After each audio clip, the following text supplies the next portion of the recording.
आपने ना स्टार्टिंग पे जब हमने बात करना स्टार्ट करी थी IAS and this whole civil services का टॉपिक, तो आपने बोला था कि कोचिंग सेंटर्स ने बहुत ग्लैमराइज कर दिया है.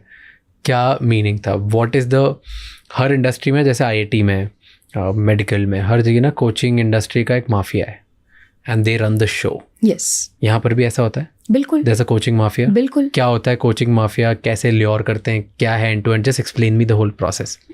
आज से कुछ साल पहले तक क्या होता था, आपको कॉलेज के बाद ट्रैप किया जाता था कि कॉलेज के बाद आप आइए और आप सिविल सर्विसेज का एग्ज़ाम दीजिए, हम आपको कोचिंग देंगे, हम सब तैयार कराएंगे आपके सब्जेक्ट्स, और आपका सिलेक्शन होगा, हमारे ये टॉपर्स वो टॉपर्स.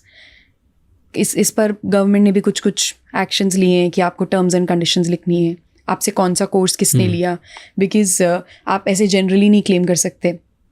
जैसे आईआईटी में, जैसे नीट में एक टॉपर होता है, उसका नाम 4 कोचिंग सेंटर्स यूज़ कर रहे होते हैं, तो ये पॉसिबल नहीं है कि उसने 4 जगह से कोचिंग ली हो. तो आपको और मुझे दोनों को पता है कि क्या हुआ होगा. तो सेम इस इंडस्ट्री में भी है. लेकिन अब प्रॉब्लम ये हो गई है कि अब लोग ना 10th के बाद ही स्टार्ट कर दिया है ट्रैप करना बच्चों को. अब 10th के बाद किसी बच्चे को ट्रैप करो आप, 12th के बाद कुछ करना उसे अंडर ग्रेड के लिए तो समझ आता है. लेकिन अगर आप उसको 10th के बाद ही ट्रैप कर रहे हो और फॉर समथिंग जो उसे ग्रेजुएशन के बाद करनी है, मतलब आप देखिए बीच में 5 साल हैं, 6 साल हैं, हो सकता है 6 साल में उसका मन बदल जाए, या हो सकता है 6 साल में रूल्स बदल जाएं, या फिर आपने उसको अपना कॉलेज का एक्सपीरियंस भी ढंग से लेने नहीं दिया क्योंकि आपने उसको कॉलेज से पहले ही ट्रैप कर लिया. क्यों ज़रूरी है कि हम सब कॉलेज का एक्सपीरियंस अच्छे से लें? हमारी जो पर्सनैलिटी शेप होती है, हमारी जो चॉइसेस हम मेक करते हैं, हमारी जो डिसीजन मेकिंग है, वो सब हमारे एनवायरनमेंट से आती है. अगर आप एक अच्छे कॉलेज में गए हैं, आप एक कॉन्फिडेंट इंडिविजुअल होंगे, आपके पास फॉल बैक करने के लिए कुछ होगा. अगर आपका यूपीएससी का एग्ज़ाम नहीं हुआ, आपको एक्सपोजर मिलेगा, तो आप भी एक्सप्लोर कर पाएंगे कि और क्या क्या चीज़ें हैं करने के लिए. UPSC is not the only thing. वहीं अगर आप एक ऐसे कॉलेज में हैं जहाँ पर कुछ और होता ही नहीं है, ना पढ़ाई अच्छी है, ना एक्स्ट्रा करिकुलर है, ना कोई और अपॉर्चुनिटी है, तो आपको लगेगा ठीक है यार, मैं भी सिविल सर्विसेज दे देता हूँ. तो इसलिए बच्चों को अच्छे कॉलेज से जाने से वंचित करना सिर्फ कोचिंग के नाम पर मुझे लगता है गलत है.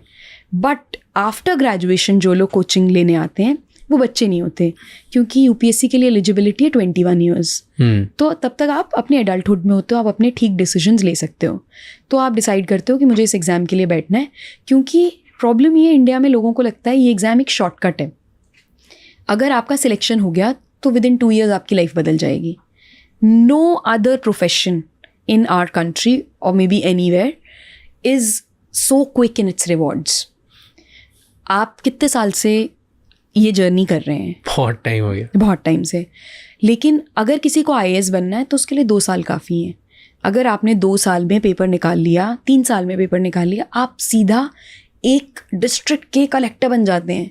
आपके अंडर मतलब 150 लोग काम कर रहे हैं. आप समझ रहे हो कितना बड़ा शॉर्टकट है, कि कितना इंस्टेंट प्रमोशन हो गया. जो करने में लोगों को शायद 7, 8, 10, 12 साल लगेंगे, वो आपको इमीडिएटली मिल गया. तो ये हाई रिस्क हाई रिवॉर्ड वाला गेम हो जाता है, इसलिए लोग ल्योर हो जाते हैं. अब जब हाई रिस्क हाई रिवॉर्ड वाला गेम होता है, उसमें अगर कोई आपको बोले कि मैं करा दूंगा तुम्हारा, या मैंने 100 लोगों का कराया है, या हमें तो पता है, या हम इंडस्ट्री एक्सपर्ट हैं, तो आप आ जाते हो उनके झांसे में. और जितने भी लोग हमारे आसपास हैं, स्पेशली मिडिल क्लास फैमिलीज़ में, जो लोग गवर्नमेंट जॉब्स में होते हैं, उनके पेरेंट्स ने ट्राई तो सिविल सर्विसेज किया होता है, पर वो नहीं हुआ होता, तो वो स्टेट सर्विस, कोई किसी पीएसयू में, कोई किसी यूनिवर्सिटी में, कोई बैंक के एग्ज़ाम निकाल के कहीं कहीं फिट हो गया होता है. पर सपना तो आईएएस वाला ही रह जाता है ना. और सबसे बड़ी बात ये, सिर्फ वो लोग नहीं जो सिलेक्ट नहीं हुए हैं, जो खुद आईएएस बन जाते हैं, वो भी अपने बच्चों को आईएएस ही बनाना चाहते हैं. क्योंकि जैसे कि मैंने आपको बताया कि सिविल सर्विसेज का ना एक परसेप्शन है अपना, और वो परसेप्शन से लोग पार्ट नहीं करना चाहते. जैसे जब लोग रिटायर होते हैं, आइडेंटिटी, जब आप आईएएस रहे हो 65 years of your life, 60 years of your life, और आप 60 साल बाद रिटायर होते हो, तो आप वो उससे पार्ट नहीं करना चाहते. मतलब it's very rather funny. I still remember 4-5 years back I met someone, and you can say that it was kind of a date. I meet this guy, and my brother was also sitting there, my elder brother, and he introduced me to the person. And the moment he just shook his hand with me, he offered his hand to me to shake his hand. He said, "Hi, I am IAS," and then he said his name. So I was like, you need to tell your name before. You know, how can you be so obsessed with this idea that you are IAS and then you have to tell your name? तो अब लोग यही है, जो लोग civil services में हैं उनके लिए ये सफिक्स बहुत इंपॉर्टेंट है. वो जो ऐसे हम एक कविता भी है कि वो prefix for them is important. नहीं, इसने प्रीफिक्स में बोला था. वैसे नॉर्मली लोग ABC IAS ABC IPS ऐसे बोलते हैं ना. तो हम कहते हैं ये जो 2-3 अक्षर लग गए हैं तुम्हारे नाम के आगे, ध्यान रहे ये अक्षर तुम नहीं हो.